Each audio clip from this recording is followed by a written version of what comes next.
Good morning. My name is Scott Redler, Chief Strategic Officer at T3Live.com. And I'm Brittany Umar, and together we bring you Morning Call. So positive tone over the weekend, led by Asia as the equity rally continues to act well. And now we start a fresh new week of earnings. Scott, how do you think the market's set up? First of all, overseas, I think, is just continuing to stay in stride. That rally started well before the whole melees we saw about last week about the debt ceiling and the government shutdown. And the overseas markets, to be quite honest, has been a great gauge to look at because they did not freak out when the media was freaking out about the potential catastrophic results or potential if we went above the debt ceiling. And if you look real quickly at a few of them, the Shanghai Exchange, which we've been watching pretty closely since the double bottom this summer, here was your double bottom. It was in a pretty big downtrend and it changed. You had your gap up. This could have been your entry spot, and then you had a higher low, broke above the downtrend, showing you power. Came back, retested if you missed it, and now it's holding higher. I think that this will take out this 39 area, in my opinion, and we could see it move back to 42. So I do think if you want to have a macro swing on in China, this is staying the course. Japan, which we have had on our radar all year, this was in my 2013 thesis for more gains, gave you the quick move in the beginning of the year, that outside day, which led to a sharp decline, but in stride wasn't too much. Here was that outside day to get back involved, and if you didn't do it there were multiple ways to get back involved in Japan. Now here we are, ready to break above resistance. In my opinion, this looks like above 1212, we're going to be back above the high that was in May, which comes in about 1243. So lots of different entries and exits, and you could almost look at these countries like stocks. You manage your stocks, you manage your positions, you pick good countries, and you could get some exposure there with some of the decent ETFs. Well, how about our country then? S&P closing at historic highs. What do you think's next there? Well, we saw a really nice technical move in the overall S&P. We talk about the noise of the headlines and things that try and scare the average investor. If you turn the TV set off, you saw every different day was almost like a textbook type of technical day. You go to the SPX and you could see, first of all, here's a trend that it did break below a little bit but came back above. You want to talk strategy here, we talk strategy all the time, right? Here was your red dog reversal spot to switch gears, at least cover some shorts if you were short from this breakout failure. Here was that pivot, which was what, 1655. This was a spot to potentially get long or just switch some gears, and then you had a powerful gap and go. And what did this gap and go do? It took out all of these candles, a lot of this descending channel put in place in September. Then what happened? You digested above this descending channel, so that showed you commitment. Then what happened? Boom. Breakout to new highs. This is now your important area as long as we stay above 1728. For a certain period of time, I would think, the next target could be into the 1760 area. We are extended from the 821, so it would be nice to see some sideways digestion. And within sideways digestion, that's when you look for individual names to provide opportunities. Right. Well, let's get our feet wet then, check the temperature of the different sectors. Over the weekend, we did have news of JP Morgan's $13 billion settlement over mortgage loans stemming from the financial crisis. What effect do you expect that to have on the banks this week? Well, first of all, it's a big number, and I think people are actually mad. They think that like JP Morgan was forced to take over some of these companies when, we were in a bad time, and now they're getting, penalized for it. But anyway, the question is, will they go after other banks? So maybe that might mute a little bit of the action. But overall, if you look at the chart of JP Morgan, you will see that, remember this head and shoulders top with the left shoulder, the head, the right shoulder. We talked about the opportunity at this red dog reversal right here. Remember that? That was at 50.30. And then how we can negate this negative pattern with a break above this descending channel. So now with that said, I would say if JP Morgan's really strong, it holds right here, okay, 53.61, okay, which if it could hold above there, that shows me that the street doesn't care at all.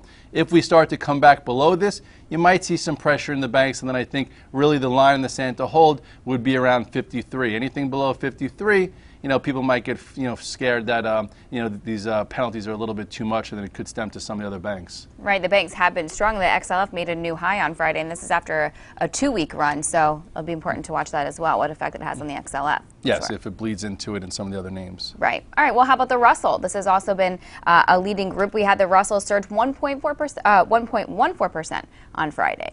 And this one, made new highs before the rest of the market. This hopefully kept a lot of individuals from getting too bearish, because a lot of people out there that I see in the Twitter sphere, all they keep doing is trying to short the Russell and trying to short the strongest sectors, and that's not in my rule book. I try and buy the strongest sectors. But anyway, with that said, IWM at highs, big gap up, extended from the 821. This didn't even break the trend line, showing you relative strength, along the entire way. And it could use a rest. So I would let it see if it could, hang above 109.33, which would be the prior gap. I would not be chasing the Russell here, but it doesn't mean it's a short. And then the home builders have been lagging, but do you think there could be any potential setups within this group? I'm feeling out the home builders because they were a leadership group and they came under pressure because rates rising was supposed to have a clamp or a slowdown on housing. So if you look here overall at the indice, here was that peak, and then this was when it came into some pretty big support and was able to hold it and then hold again higher. It really doesn't look like much yet, but and it still doesn't really look like much, except for it's showing a little relative weakness. I just want to see if this changes a little bit.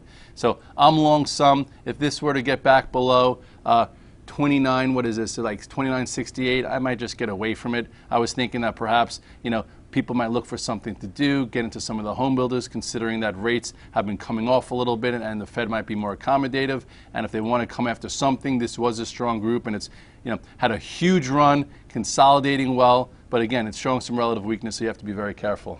And meanwhile, consumer staples have been coming back into play. A strong rally over the past 2 weeks there. And that ETF is actually above all key moving averages now. So think it'll keep moving higher? Well, this is something like I'm trying to do with the home builders, where it was stronger first and then it's been basing and it looked like it was out of play and going to fall apart and then woke up. You look here and this group ignited again, and it does have some big resistance coming across. Here is your support. It's now above all the moving averages. I would say, if it holds above this 41, for a little bit of time and absorbs, you look at the size of this channel, absorbs this move, this should continue. So this looks good, back in play. If you like some names there, pick some of the best ones. And now what do you expect to have the utilities? Because the utilities did have a big move up on Thursday, then we saw some digestion on Friday. Well, so this is the thing, okay? When we were in an environment when the rates were really low, they were going after the utilities, they were going after things that give you a yield, and then when it looked like growth was accelerating, this sold off. They wanted to go after growth names. So now we're in this position where they're not sure how accommodative the Fed's going to be. Our rate's going to stay lower, so they're looking for some names that have a yield. So if you look here and you want to, like just say you sold this group when it broke this area, remember this head and shoulders top? Now you're looking to see it's holding longer-term support, kind of get back into play. So if you go like this, it's just trying to break this downtrend, and you did get an igniting bar. So I would say as long as it stays above 38, if you're looking to buy the dip, which is a dip off the highs, perhaps this can get going again, and then, your next spot would be here. So this, if you're a value guy and you're looking for value, this could be a spot, and make sure it holds 38, and if it were to get some momentum, it would have to get above 38.57. All right, well, coming up, we're going to go in the trenches with some ag stocks where we're seeing some names start to perk up. But first, a quick commercial break. We'll be right back. I'm Evan Lazarus, Chief Knowledge Officer for T3Live.com. You don't become a great trader by watching videos and taking courses. You become a great trader through live screen time. Accelerate that learning curve by tapping into the experience of seasoned professionals. Currently, we're offering 5-day free trials to each of our 4 mentoring rooms. In the mentoring rooms, we teach our strategies in the context of the live market. To sign up for a free trial, go to the T3 Live education page, fill out the form, and get started when the next trading session begins. We hope to see you in one of our mentoring rooms. Ag stocks have not been one of the leading groups, but there could be some potential action coming up here. We have Mosaic, which was featured in the Off the Charts newsletter last night as a potential breakout candidate above 47.10. So this one looks like it could be pretty good. It looks like it's good for cash flow. As an investor, you're definitely upset if you were trapped in the ag group this year. But if you weren't trapped and you're looking for potential, look at this stock. There's a decent setup here. Look at Mosaic. First of all, 2 years ago, look where it was. We started off this year, looked promising, traded in a range and then broke below. So now, if you avoided it, you look here, you have a chart that's been building a new base, a new level of buyers down here. Here's that gap, so you have an air pocket. So above, I would say this price is 47.10 on some volume. I think you get a trade up to 48 to 49 to test a moving average and maybe even fill the gap. So with that being said, I think it's a C+ trade. Keep it on the radar for cash flow. All right, C+, what about Monsanto? Because this one has been able to regain the support of all key moving averages. How compelling would you say the setup is here? This one is different. If you were an investor here, you weren't as agitated because it didn't fall off as much. Different area. I'm not going to get into the fundamentals, whether it's the corn area, whatnot, whatever. This is actually above the moving averages. This is showing leadership. This has, a nice little wedge pattern above the 8-day and the 21-day now. So if this wanted to go above 107, this could be a candidate for new 2013 highs. So this one is not a bottom feeder with a gap in front of it. This is actually showing some relative strength. And Potash has been able to reclaim the 8 and 21-day recently. What do you think about this one? This one's kind of like the Mosaic, where it's got the big gap, it's been battered and bruised, and you look here and you'll see that there's a wedge type pattern. It's not quite as close to the gap, but it's okay if this were to get above 3260 with volume. This has to have volume because it tried it here, failed, tried it here, failed. So I've actually lost money a few times trying this one. So above this area, if you see the group going, heavy volume, perhaps there's a trade there. So I would say Mosaic and POT are the lower level ones, and then you have Monsanto, and I think there's another leader out there. CF Industries, we saw that one gain 2.7% on Friday, so that was a good day. Do you think we'll get some continuation? This one, it looks more like Monsanto, where it's providing some leadership.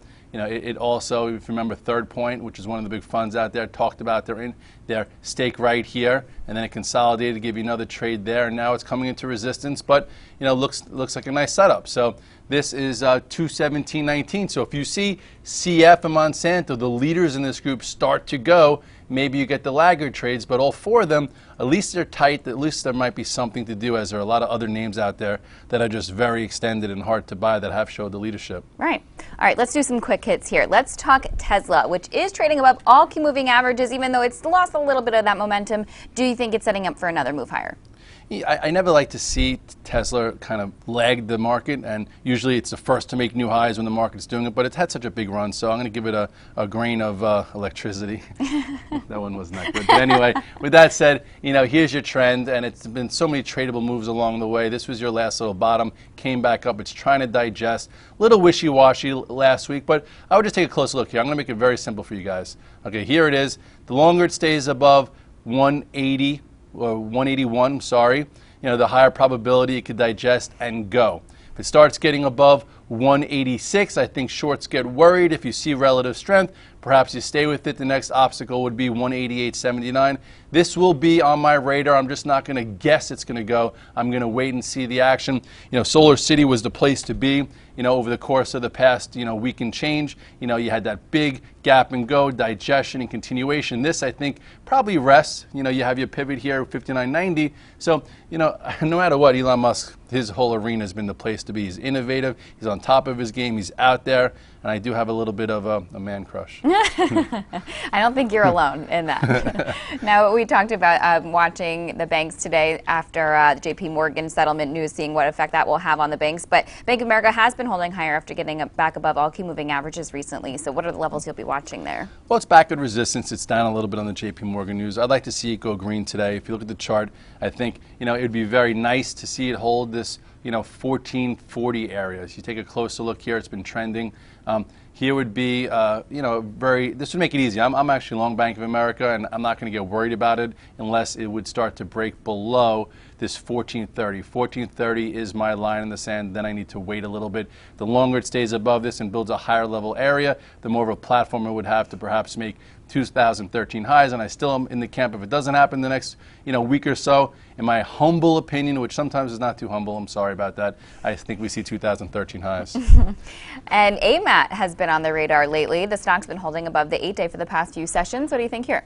I think that this one is, if you tried to overtrade this, you're definitely annoyed. If it's one of your 8 to 12 stocks, it's not a big deal. It still looks good. You look at AMAT, the pattern's tight. It just hasn't had any follow through, which is a little, frustrating, but it's still here. It's still tight. It's got to get above 1818 with some type of authority for a trade. I think if you're holding, a lot of positions, this is something to continue to hold. Held the gap. It's above the 821 day. It just hasn't had any momentum yet, so see if it comes. And Yahoo, looking pretty good, was able to reclaim the 8-day on Friday. What are levels to watch here? This one, it's been resetting up the entire year. And this was on my 2013 thesis to be long. It's already exceeded a lot of my price targets, and I left way too much money on the table by not being overly involved. But that's me. Let's talk about you. If you've been holding on to it and you're in a better position than me, good job. Anyway, you look at the chart. It's trying to reset up again. Here's a 21-day, which it's been holding. Here's somewhat of a downtrend. I just wouldn't get aggressive up here. This stock's had so many nice plays, and I understand it's trending. But at this point, I would stay with it, and if you're trading it, just keep it a little tight. It's been an unbelievable mover this entire year. I can't believe where it started. When we started talking about this, it was at 1660, and the reason being was because of this long channel. And then it finally broke above, and then it's just been doing well ever since. So at this point, it looks good. Everyone, I think, is starting to get really bullish on it. So just be a little skeptical. But overall, if it were to get above 34, 32, it could continue. And just make sure you keep your head out of water and look for that Alibaba IPO, because I think that's what's motivating things right now. Right. All right. Well, what will you be focusing on then as we begin the trading session today? We do have Netflix, big one, reporting after the close. Like if you talk about high beta, I talked about Google. We talked about it being the next potential $1,000 stock price, and that was because of the size of the base. You look just real quickly at Google.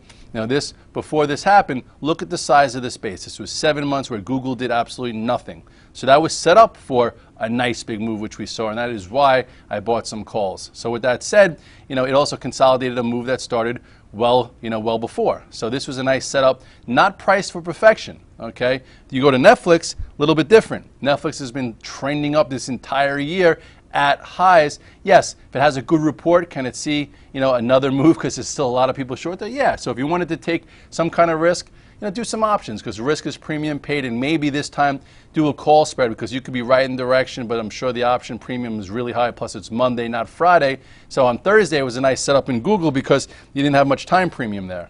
So anyway, with that being said, I'll trade Netflix perhaps after hours, and that pivot on Netflix right here is 336.48. And as far as just really quickly touching on Apple, Apple's been acting well. It's been slowly grinding higher. This was your lower base. This was last earnings. That was your fast, furious move. Here was your last setup. Those in the virtual trade floor watch me, have a call spread. Started here, got tapped out there. I'm long the stock, and now this is your next resistance, 513.74. They do have an event, I believe, tomorrow. So we'll talk about that then. But it's had a nice move into the event. So I would trim and trail, not go nuts right here. But if it blasts through this prior point of reference of 513.74, I would think that there's an open door to 540. I just don't know if it's going to happen before earnings, which aren't for another week. Yeah, that'll be a big day tomorrow for Apple. We'll see if we get that new iPad announcement. All right. Well, with that said, happy trading, everybody. Have a great day.